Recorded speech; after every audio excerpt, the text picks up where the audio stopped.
अब एक बात बताइए, कोई लड़की 15-16 साल की है, उसकी शादी कर देंगे, उसको क्या समझ में आएगा, परिवार को क्या संभाल पाएगी वहां पे? अब अपने खुदे लड़की है, उन्हें बाल बच्चा उसका हो जाएगा, अब वही ससुराले के काम में लग जाएगी, नाश्ता बनाओ, झाड़ू पोछा करो, खाना बनाओ, ये सब में उसी में 21-22 साल है। एक तो भारत वाले को नहीं समझ में आता है, ये युवा अवस्था की अंतिम पीढ़ी समझ जाता है। 25 साल हुआ नहीं कि मैंने गरियाना चालू कर दे, उनका बेटिया का तो ब्याह नहीं लग रहा है। अरे वो नहीं कर रही होगी, पढ़ाई कर रही होगी, तुम कौन होता है रे बोलने वाला?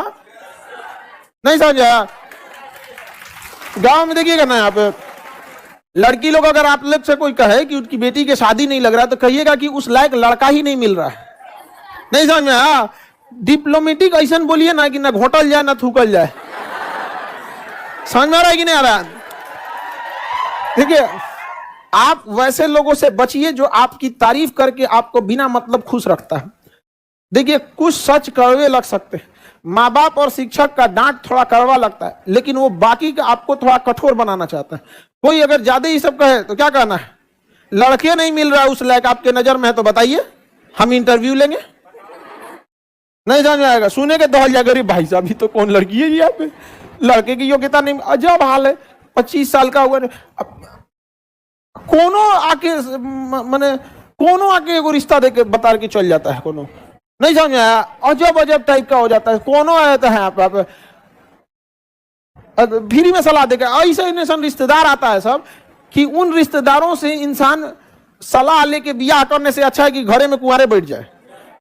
कुछ रिश्तेदार होता है ऐसे, जानता है ऐसे कि लड़का गड़बड़ है, उसी से करा देगा, जानबूझ के कि आपकी बेटिया का हमेशा के लिए जीवन खराब कर देगा।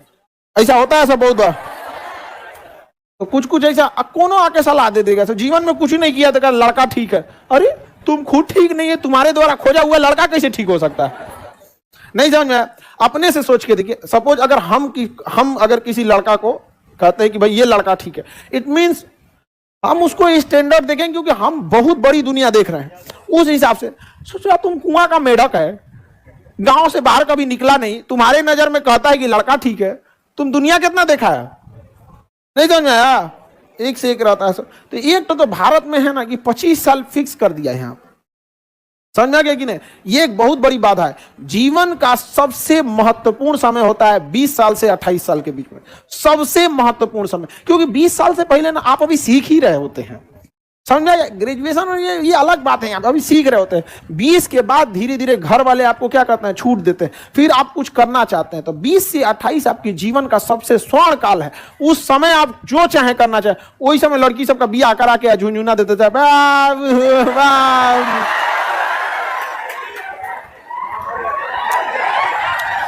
आप लोगों को यह हंसी लगता होगा, आपकी मां ने अपने जीवन का सबसे बहुमूल्य समय आपके परवरिश में खत्म कर दिया। अब देखिए, आपकी माता पिता मतलब अब आप लोग का ये एज है, तो उस समय ब्याह शादी हुआ होगा 90 से सन 2000 के बीच वाला, वो समय में आपके माता पिता का शादी हुआ होगा। उस समय में और लड़कियों की शादियां पहले हो जाती थी, बोझ लगने लगती थी लड़की सबका। यहाँ पे खाना वाना बनाना सीख गई है, घर वाले, मैं पढ़ाने लगा ना, छोड़ो ना, पहले ही पूछना चालू करते। घर के लोग तो लड़की सबसे केहू से पूछने लगता था। कोई पता चला सब्जी बेचने आया, कोई लड़का अच्छा हो तो बोलिएगा, अरे यार उससे सब्जी खरीदो, भेजो उसको यहाँ पे, ओकरों से पूछने लगते हैं लोग। ये कोई बात है? लड़कियां बोझ थोड़ी है। और आप लोग भी पढ़ लिख के आगे बढ़िए, ताकि माँ बाप को ऐसा ना लगे कि बोझ है यहाँ पे। होता है कभी कभी। तो ये लड़की सब में होता है, अपने जीवन का सबसे बहुमूल्य समय बच्चे के परवरिश में दे देती है, और लड़का अपने जीवन का बहुमूल्य समय अपने विकास पे लगाता है, तो लड़का आगे चला गया। और महिला जो होती है अपने बच्चे को बहुमूल्य समय लगा देती है, इसलिए उसका बाल बच्चा आगे चला जाता है। आप जहां तक पहुंचिएगा, देखिएगा आपके पिता से ज्यादा आपके माता का योगदान होगा। पिता को फुर्सत कहाँ है? पिता को कहाँ फुर्सत, वो अपने में भुलाई लाते हैं। प्रेमानंद महाराज जी हैं अभी, बिल्कुल बिल्कुल। प्रेमानंद महाराज जी का कोई मतलब क्या ही बताएंगे, बहुत बहुत महान हुए, वो किसी के अवतार है। वो कभी कभी होते हैं कि मतलब कभी मानव में, आज के समय में भी कभी कभी कोई व्यक्ति इतने महान हो जाते हैं कि इंसान को संदेह होने लगता है कि मानव तो ऐसा नहीं होगा।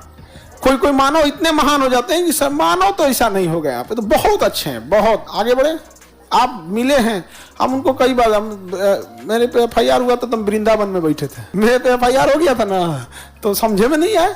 अब भाई छोट मोट देखो, एक कोई नॉर्मल आदमी एफआईआर कर दे तो समझ में आता है, सरकार जब एफआईआर करती है, आपका स्टेट जब एफआईआर करता है, भयंकर बात हो जाता है। नॉर्मल आदमी एफआईआर करता है, नॉर्मल आदमी से हम लोग का झगड़े नहीं होता, भाई तुम ही ठीक रहो। लेकिन जब भयंकर हो जाता है, 3-4 को कर दिया सब, हम क्या करें? तो हम कहें कि ये यहाँ से नहीं होगा, तब महाभारत के युद्ध जिताने वाले के शरण में चला जाए।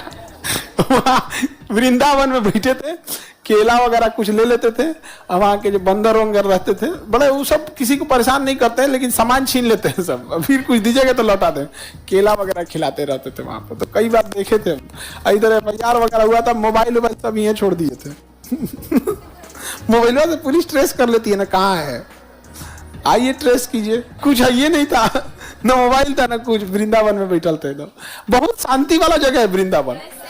आप में मतलब हम तो वहाँ 3 दिन तक बैठे थे आराम से। वहाँ सुबह सुबह कचौड़ी वगैरह सादा भोजन मिलेगा वहाँ, और सब्जी उब्जी बड़ा नॉर्मल उसकी क्या नाम है, वो कौन सा होता है, पेठा वगैरह के, हमको तो उतना बुझाता नहीं है सब्जी उब्जी में, खाना बनाने वाला आदमी रहे तब न जाने। वहाँ बड़ी शांति का जगह है। भिक्षुक बनेंगे क्या आप भी? सही है जी, उतना झमेला नहीं है यहाँ पे। सच बताते हैं, कभी कभी सबसे खराब हमको कब लगता है ना, कि जब हम कभी भी हम अपने लिए अगर लड़ना रहता ना, तो हम आज भी फीस बढ़ा सकते थे, सब कुछ कर सकते थे। लड़ाई लड़ते हैं तुम लोग के लिए। और सबसे तकलीफ कब लगता है, जब शिक्षकों को भी सब लोग को एक साथ मिलकर ये बात कहना चाहिए कि हम लोग अपनी फीस कम कर रहे हैं और गवर्नमेंट भी जीएसटी 18% हटा दे, तो ये हमारे पीछे पड़ जाता है। उद्देश्य कि बस आप अपना फीस बढ़ाइए, हम भी बढ़ा लेंगे, बस एक ही उद्देश्य रहता है। तो कभी कभी समझ में मन करता है छोड़ छाड़ के आदमी चल जाए। फौज में रहते तो इससे ज़्यादा ठीक ठाक रहते। सही में बहुत अजीब लगता है कि उस चीज़ को आप काम कीजिए जो आपको थोड़ा भी पसंद नहीं है, ऐसा लगेगा। जैसे किसी को आप भी मान के चलिए, खाना बनाना किसी को पसंद नहीं है, हल्ला कर दो कि भैया, कर दो कि उसमें बात आ जाएगी कि भैया रेपुटेशन का बात है, ताज होटल में बना रहे हैं तुम, तो उसको मनाना भी मन से है, इच्छा भी नहीं है। जो हमरे वही है, हमको तो कोई इच्छा नहीं रहता है पढ़ाने का, लेकिन पढ़ाना भी है, उम्मीद भी लगा रहता है बच्चों को। वो भी कहता है सर आप पढ़ाते तो याद हो जाता है, दिक्कत नहीं होता है। यहाँ पे बड़ी झमेला वाला टाइप होता है, अजीब नहीं समझ में आ गया।